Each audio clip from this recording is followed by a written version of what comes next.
Now, before you guys go typing in the comments how this is a bait matchup and Alien X obviously wins, I will not be using Alien X for this matchup as I want to save him for a dedicated video against Goku or just a video in general scaling him. I feel like with Ben10 scaling, not only is there an overall lack of people just scaling the series, but any person who does just primarily talks about Alien X and doesn't actually know how strong the character is. So not only will Ben not have his strongest alien, but even the big three, which I don't usually like doing as you guys know, but for this matchup I figured why not give them a little bit more spicier scaling because you guys already know where I have them at. And talk about where the big three would be if I glaze them a little bit. Not only will this allow me to talk about new scaling for them and isn't just me repeating myself saying that they're like planet or star level, but rather you guys not only get to see me scale a new character, but also get to see the big three in a new light. And so with that aside, let's start off with none other than the baddest kid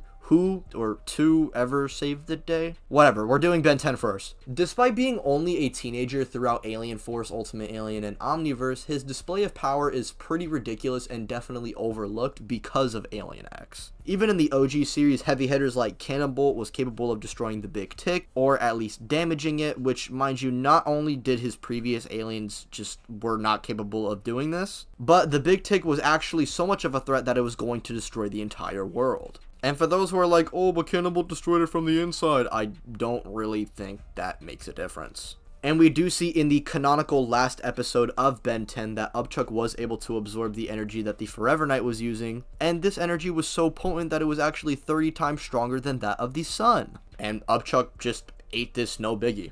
And as we know, Way Big is pretty much Ben's heavy hitter, but before I get into his scaling and feats specifically, I want to talk about the other aliens that he upscales from. So we'd move on to Alien Force, where we do get some nuanced scaling for the series. Not only is Big Chill capable of freezing the entire Null Void, which at the very least is infinite in size, but we even see aliens like Ultimate Echo Echo and Ultimate Humongosaur scrapping with characters like Ultimate Agrigor and Ultimate Kevin, who no-selled Ultimate Agrigor. Mind you, this character before Ultimate Kevin came in was so invincible that not even a grenade that can cover 5 light years would affect him in any way, shape, or form. All the more reason to bomb the place. If you start dropping bombs on an active entropy pump, as in destroying reality for a distance of several light years, disastrous. We're overloading that entropy pump. In a few minutes, it'll blow. Few minutes? I won't care. Absorb the powers of all 5 of those aliens. I'll be unstoppable.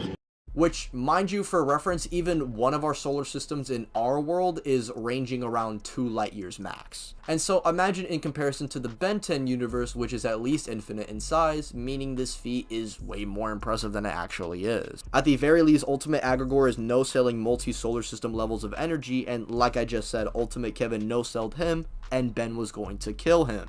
And we know even characters like Dagon Amped Vilgax end up stronger than Ultimate Agrigor and Ultimate Kevin, which, mind you, aliens like Edol, Heat Blast, and Ultimate Way Big scale to. Meaning, at the very worst, we're seeing Ben's higher tier aliens hitting that solar system tier to potentially even universal. The universal stuff I don't like to use too much because we don't actually see if Big Chol literally freezes the entire Null Void, and rather we only just see the surrounding area that he's in, which makes sense. I mean, I don't know why the screen would show the entire void being frozen, but that is what is being taken away from the show, so take it for what you will. Anywho, when we move into Omniverse, we do get some other aliens performing some pretty crazy feats, some new and even old ones. For new ones, well, aliens like Atomics and Feedback get introduced, and Atomics is, other than Way Big, pretty much considered to be Ben's strongest alien, with him being able to pretty much just shoot radiation ki blast from Dragon Ball. With the writers confirming that if Atomics wanted to, he can create enough energy to destroy small stars. And I doubt this would be super time consuming for Atomics, especially considering other aliens in Ben's arsenal are already kind of in this tier.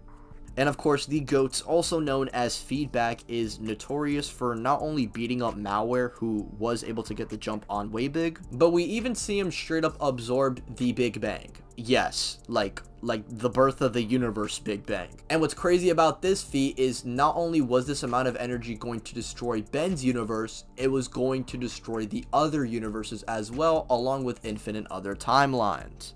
This means feedback would be able to absorb and shoot out multiversal levels of energy, which is even confirmed by the writers. And this isn't even the first alien to reach this tier either, as Clockwork was capable of absorbing the Chrono Sapien time bomb. And this bomb was going to destroy an infinite amount of timelines, and Clockwork was able to reverse it pretty easily. That is probably his most casual, is him being able to react to the Conquest Ray and overpower it. The Conquest Ray is capable of destroying entire planets at massively faster than light speeds and enough potency to destroy dwarf stars. And even with other aliens such as Edel and Heat Blast, who scale to Dagon and Vilgax, and even characters like Brainstorm, who can bully Captain Nemesis, who's taken Edel out before. And of course, there's other aliens like Ultimate Humongosaur, Jet Ray, NRG, all of them have feats on Ultimate Kevin, who beat and absorbed Agrigor's power. So being a threat to Kevin would at least scale them to Agrigor. So even without Alien X, I honestly think Ben is a powerhouse that needs to stop being slept on. Even before and after gaining and mastering Alien X, Ben was always a powerhouse, and he needs to stop being disrespected. Anywho, we can now talk about speed. Speed in Ben 10 is kind of interesting, as everyone is kind of scaling to each other. For a baseline, even Ben in his human form can dodge and evade beams of light, meaning he should have light speed combat and reactions, whether you like it or not. And we do know that Ben has a couple aliens for speed, that being Accelerate, Fast Track, and Jet Ray, but really the only one who has an impressive feat is Jet Ray.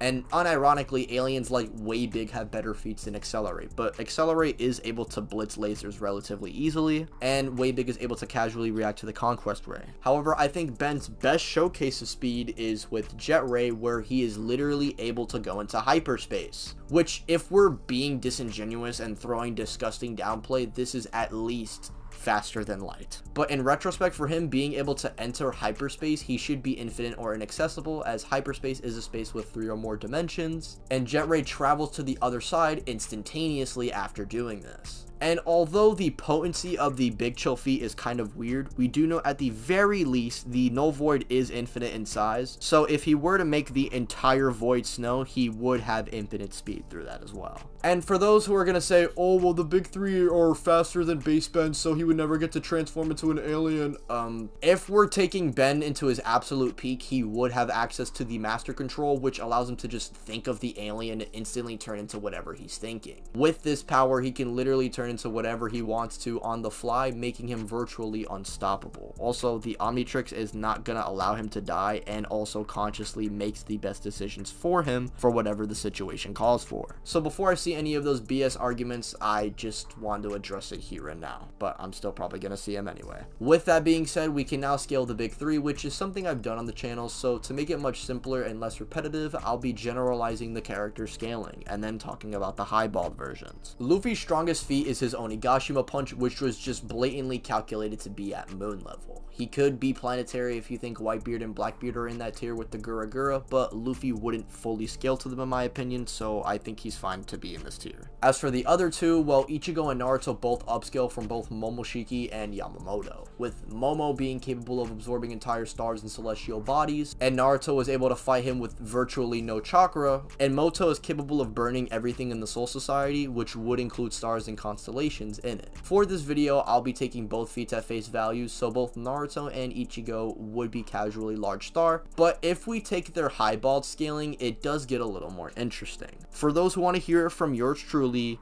yes, the big 3 do have universal levels of scaling. I just do not think that line of scaling is valid at all. In order to get Luffy to this tier, you just pretty much say he's above the likes of Blackbeard, whose black holes are infinite, while characters like Ichigo at his peak should scale above the likes of Kenpachi, who pretty much was above somebody's imagination. And as for Naruto, not only is the Ten-Tail stated to be universal, but Kaguya's truth-seeking orb can also be interpreted to be universal as well. My god, bro, it actually just...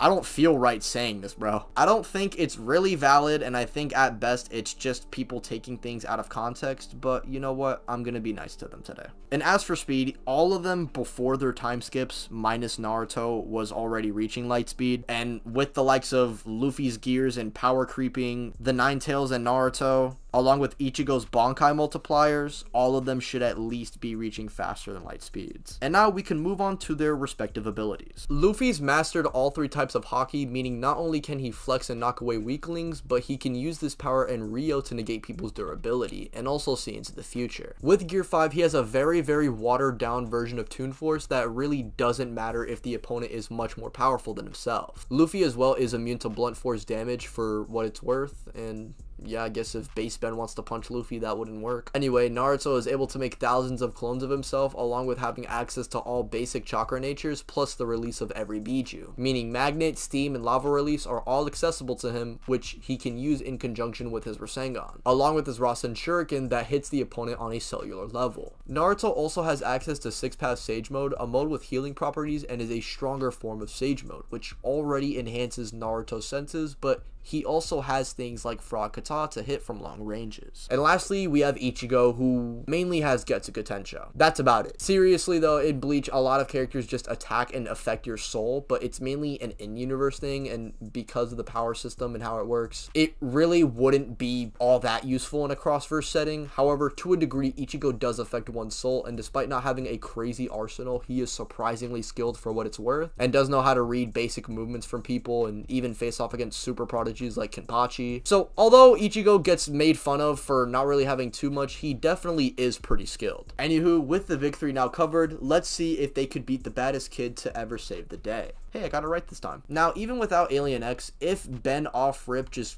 goes into his strongest, that being way big, and has to face the big 3, under normal circumstances, I actually don't see anything that they could do. I think other aliens such as Ultimate Echo Echo would be enough too. You have to remember that their solar system scaling is mainly just upscaling off of star stuff and hoping for the best. Whereas not only is Ben performing these feats, but the levels that they're reaching aren't even on Ben's level. There's nothing in the series of Bleach that suggests that Ichigo Kurosaki, who is by far the strongest of the big 3, could survive that grenade that Ultimate Agrigor was talking about that would do absolutely nothing to him. And if we do want to use the feats that some of the aliens got on Ultimate Kevin, I mean, hell, even Ultimate Humongosaur probably could do pretty well. I think OG Cannibal probably clears One Piece on his own. I'm not even gonna lie to you. But seriously, let's give them their wanked versions. Let's say they're all at their peak and they're just rushing at Ben 10 with all of them having universal levels of power. Even if all 3 of them decide to use a combined attack, all Ben has to do is just let the Omnitrix transform him into feedback, absorb that energy, and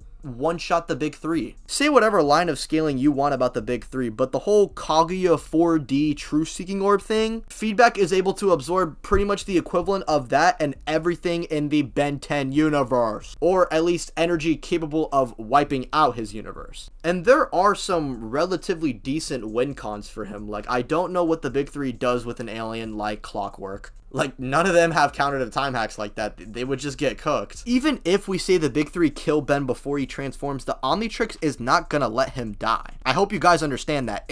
It's not gonna let him die. So what's gonna happen is either he transforms into an alien that solos, or he's gonna die, come back, and then transform into an alien that would solo them. Ben 10 is the GOAT. He solos your favorite anime, and the next Ben 10 related video will probably be me talking about Alien X. And for those who are wondering, yes, he beats Goku.